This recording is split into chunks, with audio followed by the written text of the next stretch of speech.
top 5 teams in the league right now. I am extremely curious to see what Chris has for his top 5.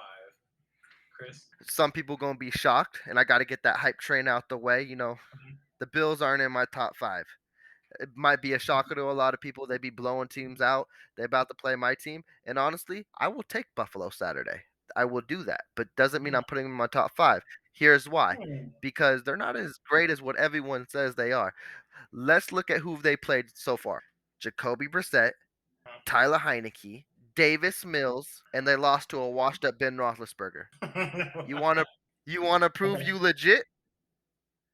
Beat the guy who just threw 5 touchdowns last week. You haven't beat Patrick Mahomes yet. I haven't seen a team like you guys. I give you that. But when you're pitching shutouts, like Who was the Mills, shutout against? I Davis mean, Mills. don't get me wrong, their opponents are where their opponents, but they're pitching shutouts and everything seems like it's clicking. Sometimes that actually works for confidence wise and momentum.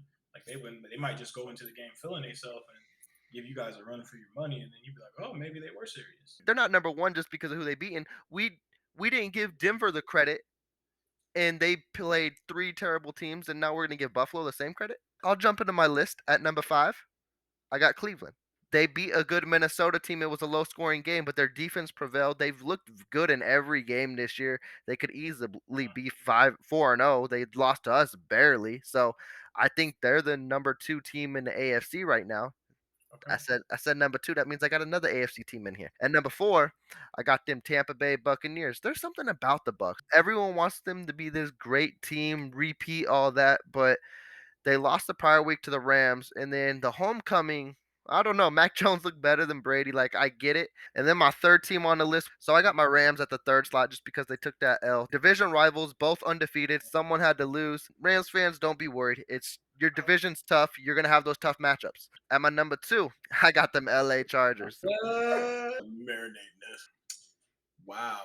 All right, so go ahead and explain this. Um, one, they do well against any matchups. Herbert's the truth. Your defense is really good.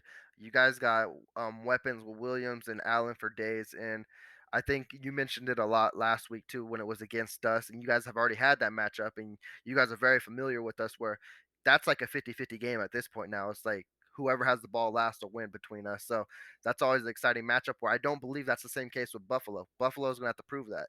In both matchups against Kansas City blew them out both times. So I'll have to see it if they can do this next week. But also a thing that you did mention I'll get to is I like the coach a lot. Like he's very aggressive. Man, Going for it on fourth down on inside his own 50. The coaches don't do that. If you have a coach like that, that's like a winning mentality. skunk and skunked them 21-0. Then all of a sudden they scored 2 touchdowns, and now it's being called a game again. And then weirdly, just as fast as it happened, we put a halt on it, and they couldn't do nothing else. It happens every year with you guys. If there was a team I wanted to lose last night, it would have probably been the Chargers. I know the Chargers are more legit than the Raiders, and I'd want them to take the L if anything, because I don't see the Raiders being a threat more on, and neither does Joey Bosa. He said what all of us know, and that's kind of insulting. Bosa come out after the game saying, "Oh, we knew it was over once you hit Derek Carr. He crumbles in a little ball, and then he's not the same quarterback after he gets hit." We all know that. And now to hear a player say that, there's You something do. about the Raiders and Derek Carr. Once that pressure hits him, it never lasts a full season. And now the Raiders do have a lot of winnable games this year, but they're at least third in the division. I'm still putting KC ahead of them. I'm gonna go with my number 1, which a lot of people aren't giving respect to where it's due, and it's not just because they're undefeated, but man, they're a solid team. It's Arizona. Because even if they weren't a solid team, I'd have probably the Chargers ahead of them. Um, it seems like Kyler Murray has finally got it all together. That defense, like we all are sleeping on because they're very talented. Slide on right into mine at the 5th spot on mine. I actually have my squad, the Chargers. Surprisingly, it's way lower than yours, which is crazy. Mm. Right before the game, I'm gonna just say, even the Greek gods was on our side. Zeus hit him with a lightning bolt at the start of the game, and then before you knew it, it was Skunk 21-0. If you looked closely at the game, they exploited a very, very, very young offensive line with that defensive line. They literally took out an entire star player for us. Mike Williams couldn't even get any serious looks because Herbert didn't have any time. Like that defensive line is legit. They got a good line. So they are very legit. But I do want to point that out too as well for viewers that weren't watching the game. It should have been way worse. There was a lot of moments where, man, I think it was twice where he overthrew Mike Williams and it was easily a 60-yard touchdown. The corner, Adderley out there, 5'9". Mike Williams, 6'4". The matchup was there, but he needed time to allow for those routes to open up, but just was not there. Going into that four slot, I got them Packers. Yet again, Aaron Rodgers doing what Aaron Rodgers does. Relax.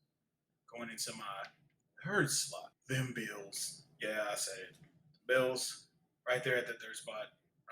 I honestly think there's some underlying things there that they're finally getting to click, especially on that defensive side.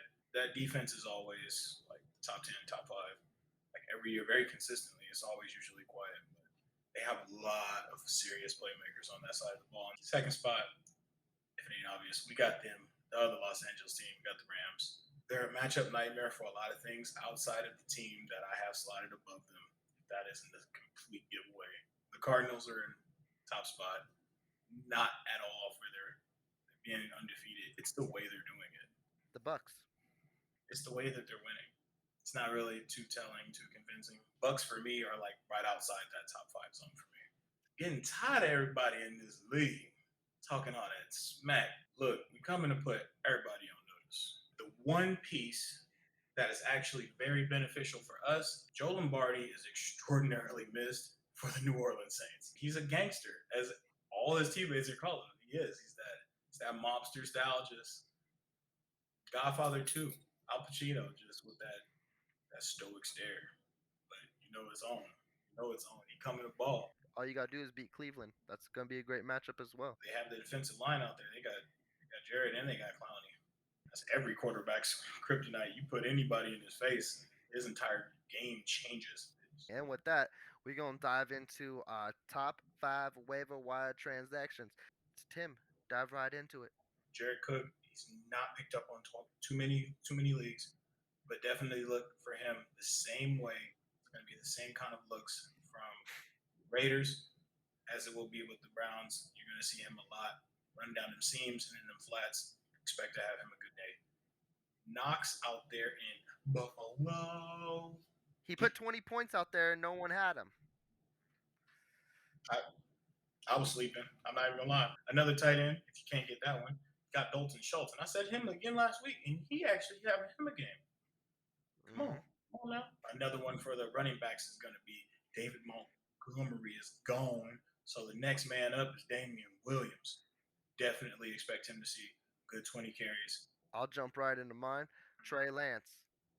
We don't know what he's gonna look like with the full game, but he's gonna get some playing time. And I'm just saying, if he balls out, Garoppolo's not gonna see the field ever again in San Fran. Never ever Forever. again.